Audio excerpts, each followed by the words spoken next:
I have been teaching in the love and dating space for the last 6 years, but really since 2014. Back in the day, I was just a student, a scientist, a studier of masculine and feminine dynamics. I did my women's healing arts teacher training in 2014.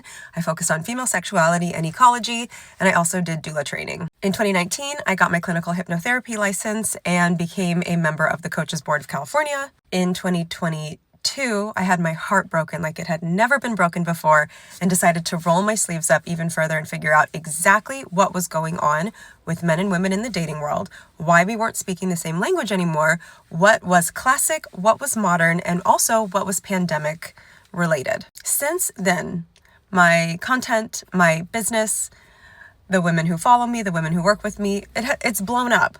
I have served hundreds of women since, and even got engaged to the best, kindest, sweetest, most gentle, masculine, delicious man I've ever known. My wedding is in 2 weeks. And recently, I started collaborating with content creators in the love space who were significantly bigger than me, but not necessarily coaches or experts, just content creators. And because of that, my content has reached newer levels of audiences who have not been indoctrinated into the way that I speak. And the way that I speak is not your average Joe's dating content and advice.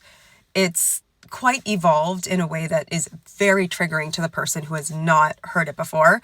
I know it because I was her. But here's the thing, is that the next level of love and dating and relationships in this world has to evolve. Like, it has to be evolved in order for us to even make sense of relationships anymore, because relationships, marriage, do not serve the same purpose that they used to. So a lot of people are still holding on to what was, or also even like the modern come up of what we thought it would be in the last 30 years.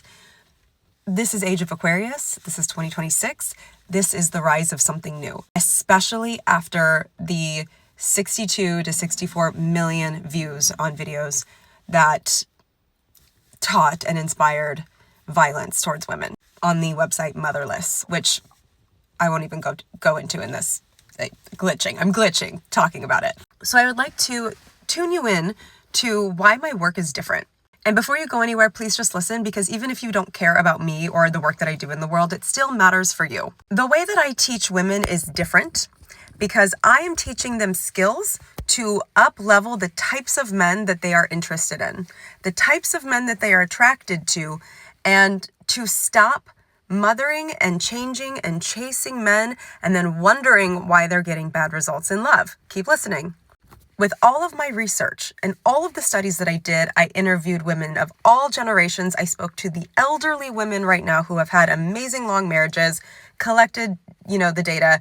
My grandmother was a huge component of this. And I found that safety was going to be my number one priority more than anything. And then the level of relationship was going to be divine union, not just some basic love story that we're literally burying right now.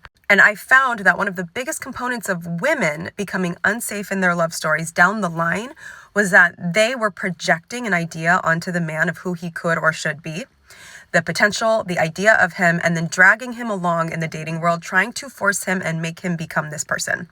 Why does this matter for you? Because the moment you like someone and you start getting traction with him, and then you start to change him and force him and push him in this direction and pull him here, and you ask him out first and you set up the dates and you're navigating it all and you're arranging it all, you are not only emasculating this man, which we're not going to get into right now, it's a whole other topic, but you are setting yourself and him up for failure in his own growth and development journey into a man who can hold a relationship, a marriage, a house, a family. So then you start to become the convenient girl to him that he cherishes less. He never had to be a man who sets up dates or does these things because you just carried the whole relationship. And then you wonder why 2, 3, 5 years later, he doesn't set up dates. He doesn't make reservations. He wants to hang out with his friends more than you. He doesn't buy you flowers.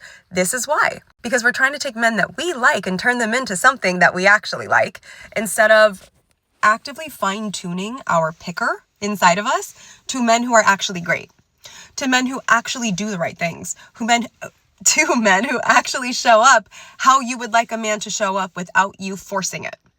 Well, I never like guys who do that. Right.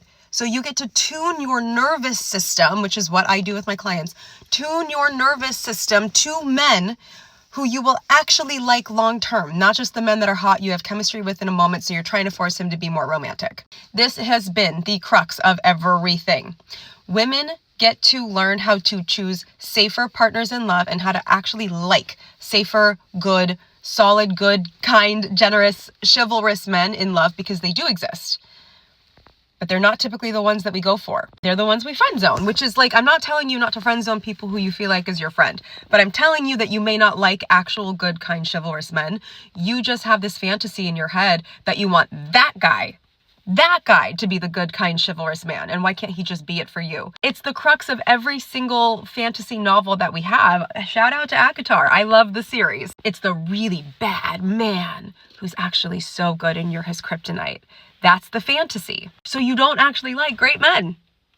Or you don't even give them a chance to grow on you, to see if you will actually feel that connection over time as you watch them move through the world being a great man. This is important for women to stop trying to change men who aren't naturally like this.